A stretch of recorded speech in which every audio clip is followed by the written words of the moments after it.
Ilir Vrenozi ka folur sot në Breaking, ku ka treguar një konflikt që ka patur me ish finalistin e Big Brother VIP, Mirin.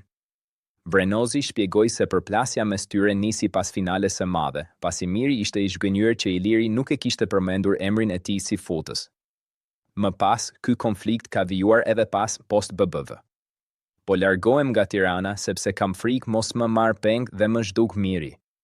Unë kam kohë që vija në tokë po pa probleme.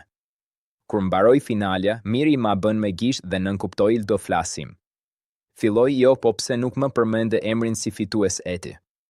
Më pas gjatë post Big Brother, sa po hyra më tha shumë fjalë të rënda, më tha pse përkrahe Selin, duhet të më përkrahje mua. Unë ja shpjegova qëndrimin tim dhe i thash se ai ishte arsyeja pse fitoi Selin. Ai vijoi me deklaratat dhe aty unë shpërtheva.